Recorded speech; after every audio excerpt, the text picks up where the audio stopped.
everybody, to the first episode of the NJJA podcast. The Nebraska Juvenile Justice Association is a 501c3 public benefit not-for-profit association.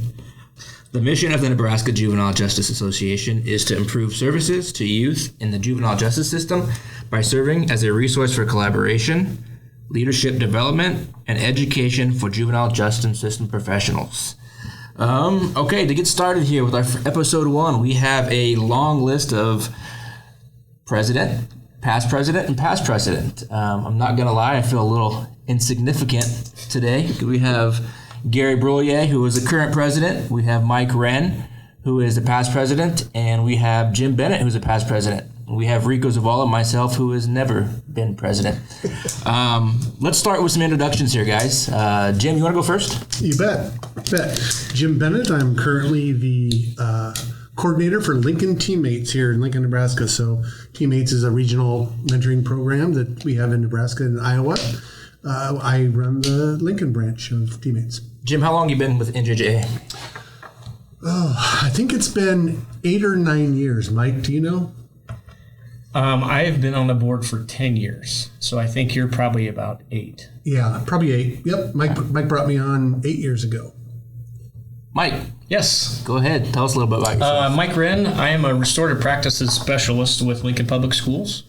As I said earlier, I've been on the board for 10 years in various capacities as vice president and president and a board member and part of the NJJA conference planning committee as well.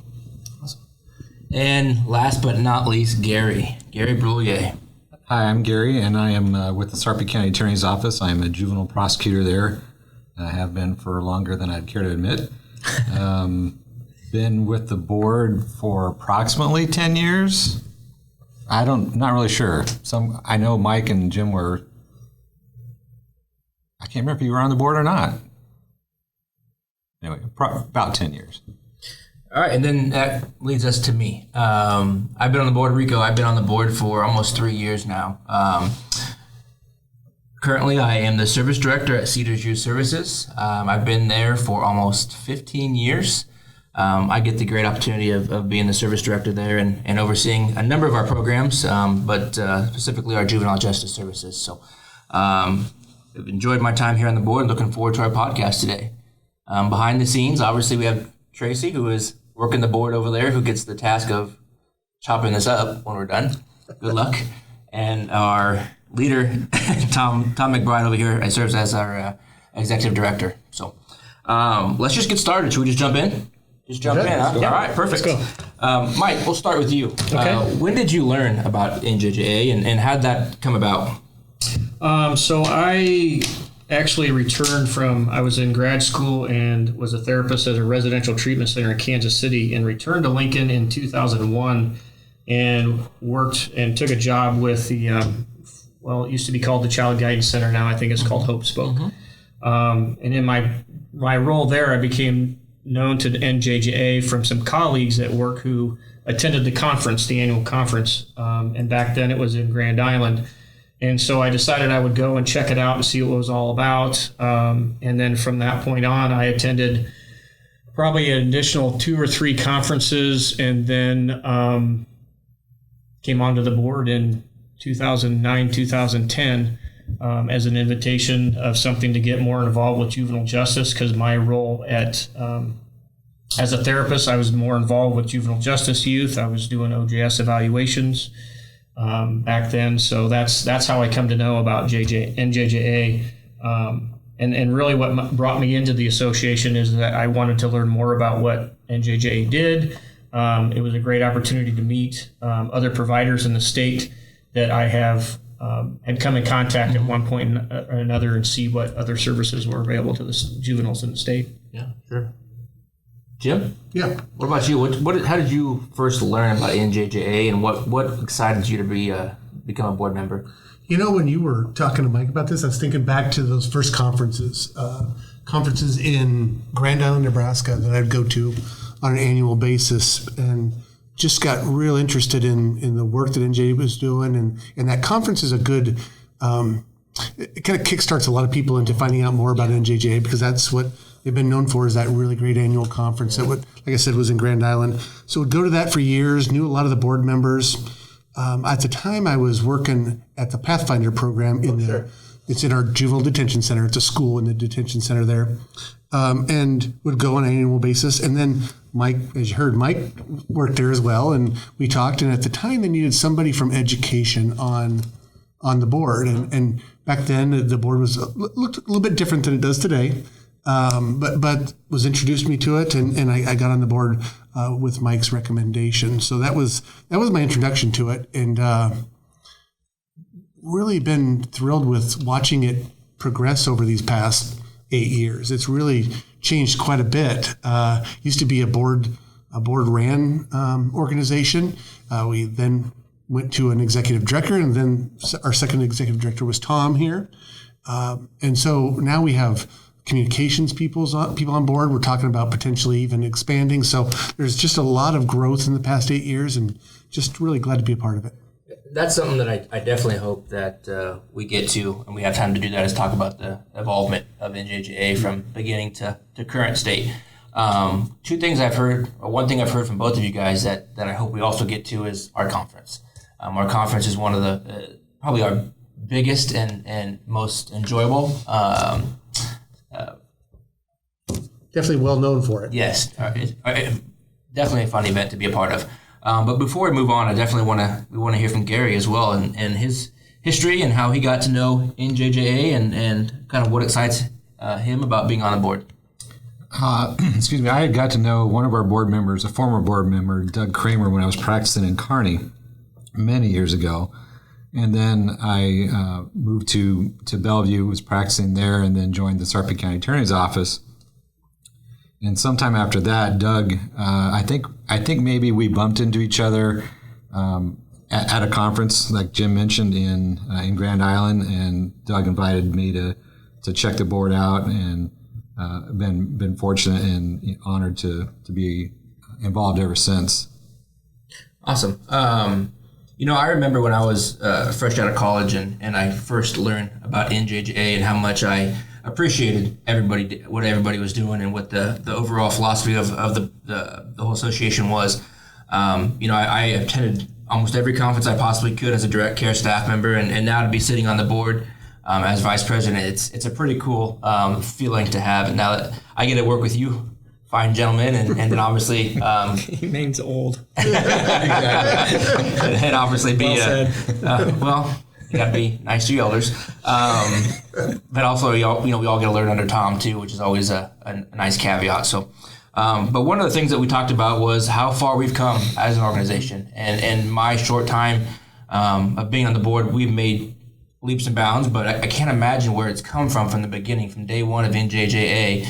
And maybe you guys don't go back that far, but you guys have a pretty good understanding of what the history is. And that's what I want to hear, and I think that would be interesting for our listeners to hear. So if anybody wants to speak on that and in regards to where have we come? Or maybe we haven't. I don't know. I guess the one thing, I wasn't there when it all started, but through the lore of several other former board members who've been here and have since resigned and moved on, one being Peg Barner. Back in 1975, it all started, and it really was a conference of judges getting together. May have had some golf involved, but it became just kind of like an opportunity for them to get together and maybe talk about their practices or what's going on or things like that, and have some social time. So that's back in 1975. So fast forward through all those years that NJJA has continued to provide that conference, because I think we're on conference number 46. Oh, wow. 47 this year, in 2020, pretty close to it anyway. So through all that time, they've sustained this board. And as Jim mentioned, it was a working board. And that's really what they did, is they got together and they planned a conference to have some people come in and speak, and for professionals to get together and hang out. And that has led us to where we are today. But along that path, Jim had mentioned earlier that when I came onto the board 10 years ago, it was a group of about 9 or 10 people, and our sole purpose was we have to plan this conference. Mm-hmm. That's all we did. We kept our bank statements were in a regular checking book, and we just kind of we would maybe buy ourselves a lunch while we're planning, but that's what we always did. Every meeting every month was, okay, do we still have a little bit of money left, and what are we going to do for the conference? And then we plan that conference that whole next year. So it was very much a working board, and so when I came on, that's still what it was, and that's what we did. I mean, we used to. And we've progressed to the point where when we were in Grand Island, when I attended, I think we were about 125 people would be there at Grand Island. Okay. And then coming on the board, we then realized we wanted to move. We wanted to have a bigger venue. We really wanted to put a lot more into the conference. So we moved to Kearney to what was the Holiday Inn at the time, but we've since outgrown that. That was a lot of, those are some nervous talks because and Jim can attest, we were pretty tight with our money. We did not want to spend a whole lot of money on stuff. So it was a conference that cost $50 to $75 for a day and a half. And we maintained that pricing until probably 8 years ago when we finally jumped it up to 100, and we had a bigger venue. We had more speakers coming in, national speakers coming in. That's really exploded. We then had Monica came on board as our first part-time Monica Miles Steffens came on. Okay. And that was, she was there for, I think, 2 years, part-time executive director. And at that point in time, we decided we wanted to move on. She had some other things that were taking her time. So then we were fortunate enough to find Tom to bring him on as an executive director. And I let other people talk about other things that we progressed on. But that's where it kind of started, and what I've heard has been passed down through the ages to me and what I know about the board and where we're at today. Yeah. Well, thanks. Well, and the conference looks a lot different. It just looks a whole lot different than it did. And I think from year in and year out, we've brought in nationally known juvenile justice experts at this conference. And it's I think, and it's this year we had 460 on Thursday this year. That was Youth Day. 160 juvenile justice professionals. Yep, wow. Yep. And on that day also we progressed, and now we have a Youth Day that day where there was 30 young people from across the state came together and helped, were a part of the conference and helped us to kind of figure out what young people need in our juvenile justice system. That's something that hadn't been done in the past. So it just looks a whole lot different than it did years ago. Is that something, maybe you don't know the answer to this, Jim, or Mike or Gary, is that something that is done elsewhere, the Youth Day type of event at a conference like that? I'm not aware of a conference of juvenile justice professionals that bring in youth. Mm-hmm. I mean, there's obviously youth conferences. Sure. But I don't think that there's another one that I am aware of that actually bring youth to the conference to interact with the professionals. Okay. So, yeah, I mean, that's some of us, and Gary's an attorney, and Rika, you've been working for a nonprofit for a while, and I currently am with a nonprofit, did some work in the school systems, did some work in the juvenile detention center. Mike's a counselor by trade. But ultimately, we're all youth workers. We're people who work with young people, care about young people. And you can't be a youth worker without hearing from the youth themselves. What is it that they need? If the young people aren't directing what we're doing at that conference, then we're missing out. And I think it's a fundamental youth work, and it's a fundamental of what we do at NJJA is we get the voices of the people who are being affected by the system there at the conference. So it's, like I said, it's a unique experience. I think Mike's right. I don't know any place in the country that's doing that. The conference wasn't exactly something that I thought we were going to touch today, but it's a good conversation to have because, like we said, the conference is probably NJJA's biggest event. It's the most enjoyable for us. Gary, on the same lines as the conference, what can someone expect if they sign up, if they enroll to the conference? What can they learn from there? What type of topics are we talking about? What are we learning when we go to that conference? Well, there's going to be a variety of people from all areas of the juvenile justice world or sphere attending the conference. It's for frontline workers, probation officers, caseworkers. There'll be case managers there, service providers, attorneys, judges, guardian ad litems, and so forth. it's a real mix of a good mix of a lot of different people from the world of juvenile justice, and the programming is top notch. We, as Jim mentioned, we get national level speakers to come in to both serve as keynote presenters and provide breakout workshops. The facilities are great. The host that help us put on the conference are second to none.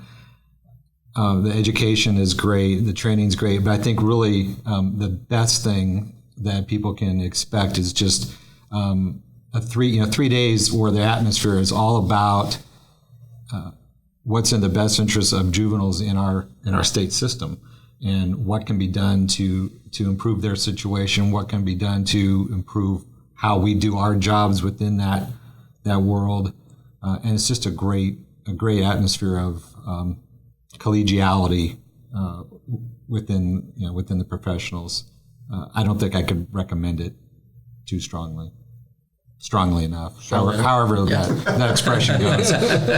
So I've heard a couple times from a few of you that talked about nationally renowned speakers, well-known speakers.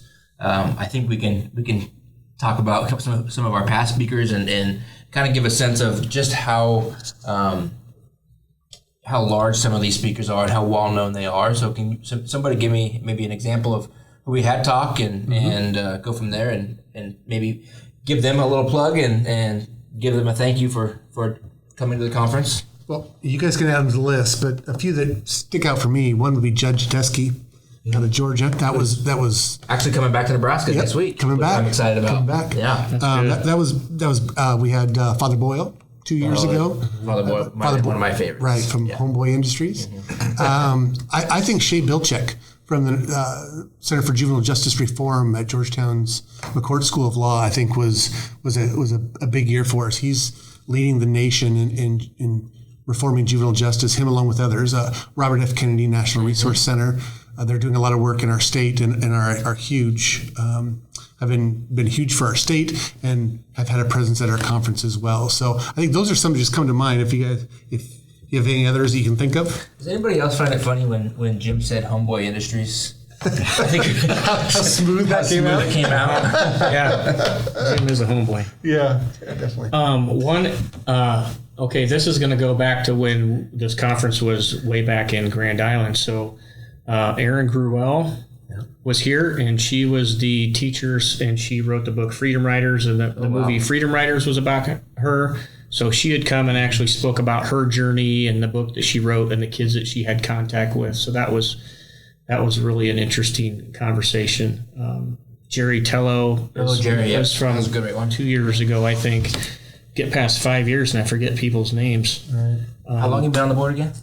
When we talk about that? 5+. Gary, anybody that comes to your mind? The two that jumped to my mind immediately were both ladies who had gone through the system themselves in different parts of the country. One was Starsha, I can't remember her last name. Ague. Thank you. I remember her presentations just really flooring everybody in attendance. And then last year, Rebecca Bender just again blew everybody away. The work that she's doing in combating human trafficking in the country is really second to none. And her story and just her ability to share her story and her ideas was still sticks in my mind to this day. We'll never forget it. Okay. First of all, thank you guys for bringing those up, because I was lucky enough to be a part of a number of those, and I couldn't agree with you more. I think they were all spot on, specifically Rebecca Bender. I think that she was fantastic, and her story was amazing to hear. Go ahead. Yeah. Well, one thing too, just I was thinking about, Mike was talking about how we've adjusted the price a little bit. We added a whole nother day. It's still, we kept it amazingly cheap. And I think that was done very intentionally. And if you're working in our field, cheap is good. Yeah, that's the point. That's the whole point, is that it's not for judges, attorneys, high level administration, though all those people are there because it fits a broad audience. Mm-hmm. But we make it for that anybody that frontline person, that person in the field doing the work from day to day.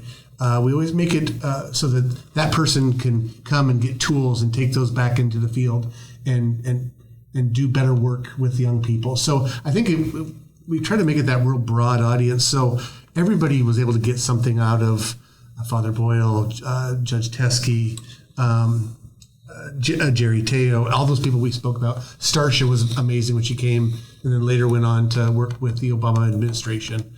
Just some really great things to take away from all different aspects of the juvenile justice system. So just something I wanted to touch on. I know Mike touched on it earlier. Oh, and I think the other thing to go with that is we talk about keynotes and nationally known and all that kind of thing. But I think what's really been helpful and nice is over the last few years, we've incorporated local state people who come in and speak about trauma or speak about their experiences. And we've had a number of youth boards, youth panels speak about things as well. So I think, yes, having the big name people come in is really a big draw for people, but I think also keeping it within the state and seeing that we have a lot of great people who are here in the state and sharing that expertise really kind of keeps that Nebraska flavor going. And we shoot T-shirts out of cannons. And we do. That we do. We don't. Trooper Bell does. Trooper Bell does. Trooper Bell is big enough to get away with that. So, but we provide the ammunition. That's true. Not that I don't want to go away from the conference because it is one of our biggest, as I mentioned, it's one of our biggest events. But NJJA is so much more than just the conference. Absolutely. And I think it's something that we are continuously trying to work on and grow and expand who we touch, how we do that. But now we're doing webinars, we're doing these podcasts, and we're doing we have social media, we have Twitter, we have Facebook. So please, by all means, follow us. This past year, we teamed up with Leadership Lincoln to do the poverty simulation. So again, I mean, yes, the conference is huge and it's our favorite thing, but we're working to do so much more. And I think that's one of the things that I'm most excited about is that we're not just about the conference. We're about doing much more than that. Right, and across the whole state. That's another thing about NJJA is this is a statewide association, so we make it a point to we actually moved the conference to Kearney to be more central. I know it's not totally central. I know those folks out in the Panhandle would wish it were in North Platte or even out in Scottsbluff, but we try to make it more inclusive of the entire state. And that's an important component because these things that we do affect everybody. Poverty simulation teamed up with probation, and they brought in probation officers from across the state. There were several from the Panhandle that came and got to experience that. I want to say there was upwards of 50 to 60 probation officers that, and don't quote me on that, obviously, but that participated in that poverty simulation. Not only is it good for them to go through that process and understand what a life in poverty is like, but just to be able to get them together, because it doesn't happen very often, to get all those officers from different judicial districts together, it's a great thing to be a part of. And obviously we appreciate our partnership with juvenile probation in that, but we do want to thank Leadership Lincoln for their partnership and providing us an opportunity to go through that simulation, to offer that simulation. Right. And City Impact for providing space. Yes, City Impact that has a beautiful facility over there. And some of the other things, you're talking about the other things that we're connected to. It wouldn't be possible if 7 years ago we wouldn't have gone through actually having a strategic plan. The process of coming up with a vision for NJJA moving forward. Tom, I believe you were involved with that first one. Yeah. Were you, or right at the tail end? Right at the tail end of that one. And so just the fact that, as I said, from 1975 to when I came on the board, all we were doing is planning conferences, to now we actually have a plan as to where we want to be. And all these different, being statewide, we bring people together, we work with people, collaboration, trying to be just a conduit for juvenile justice across the state for different opportunities and avenues and a strategic plan. And we're extremely fortunate to be assisted by the Sherwood Foundation. The last probably about 6 years as well, 5 or 6 years since we applied for that grant, and that's been super helpful for us to be able to provide all these different types of things that we want to do with juvenile justice. So yeah, strategic plan. Obviously, it's important for any board to go through. Mike, Jim, or Gary, do you want to talk about kind of what lies ahead of us for the NJJA? We just recently went through another strategic planning process, and I know we identified some important goals and areas that we want to improve upon. Does anybody want to talk a little bit further about that? I know we talked about expansion, and that is a part of some of our strategic planning. So Right. Well, one was podcasts, right? right. There we go. Check one. Check that one off, right? I think one in particular is really expanding our educational opportunities. We know that conference is successful. We know people enjoy it, but we're looking at more of those regional one-day events across our state. We also know that Tom can't do all of that, right? Tracy can't do all of that. So we need support. So we're looking to hire a training coordinator this year, or a contract with a training coordinator this year to really expand those opportunities and to bring that message a little bit stronger across the state. We also the leadership track. So three of our main core functions are leadership, education, and collaboration, and really focusing on that leadership track for the up-and-comer juvenile justice professional who really wants to develop that leadership and become a leader in Nebraska and in our system. So that's something we're passionate about. That's something right now we're exploring across the state to find out who's doing leadership training, who's not. We're not going to duplicate efforts, right? Or maybe we can collaborate with somebody who's already doing it and expand those efforts across our state.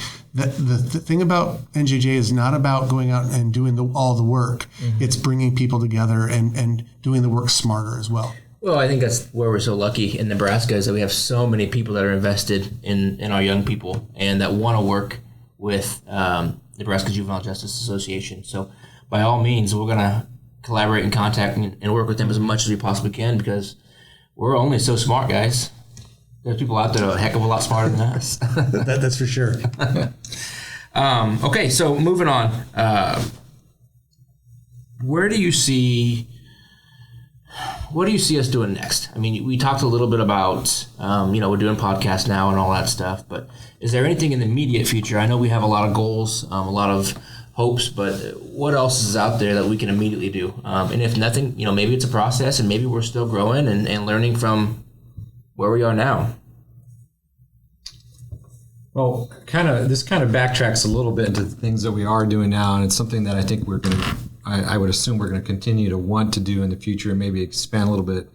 And that's the Legislative Breakfast that we've done the last several years. I think that was kind of Tom's brainchild originally, and it's been a great opportunity to once a year provide breakfast and meet with as many state senators who are able to come and just kind of talk about juvenile justice issues, what they see, answer questions they might have.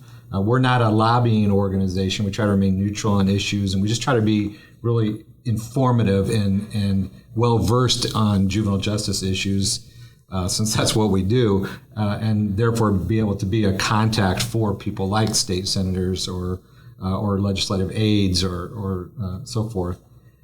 I think that is something that I can see continuing to grow. Hopefully, in the future, it's an enjoyable opportunity, and I know I'd like to see it continue. Moving on a little bit here, I have thoroughly enjoyed my time here at NJJA, and I know you guys have as well. Also, you guys wouldn't have stuck around so long. No doubt, after this podcast, people are going to be banging down the door, wanting to be a part of NJJA. What's that process look like? If somebody does want to be on the board, or if somebody knows somebody who should be on the board, can somebody explain to us what that process looks like? Yeah. So we're always looking for people to get engaged with NJJA. Being on the board usually ends up being more of a progression. We have a conference planning committee that we'd like people to be a part of. that conference planning committee is really the heart and soul of what happens every year at that conference. And so that's a good way to get involved with NJJA right off the bat. A lot of people end up from that conference planning committee on our board.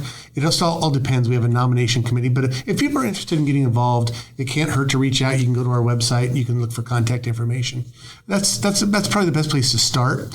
If you really want to work on it, I'd encourage you to come to the conference, take a look at it, see if it's something that you want to be a part of. And like every year we have people that on the evaluations say, I'd love to be a part of the organization anyway. If I can help out, let me know. So reach out to us, let us know. The board is pretty set right now, but we're always looking for expansion. We're always looking for people with certain talents that will help move NJJA forward. One of the great things about our board, our current board right now is it's yes, we have juvenile justice involved people. We have juvenile justice professionals, but we have a lot more than that too. I mean, we know that juvenile justice professionals are not the end-all be-all. We have people from other professions, and it's important that we have that diverse partnership within our board members.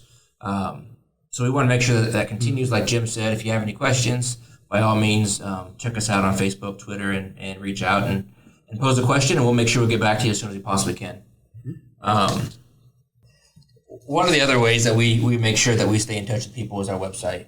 We think we have it's a good website. It talks about who we are, it talks about what we do, it talks about upcoming events. You can find us there. It's www.njja.org.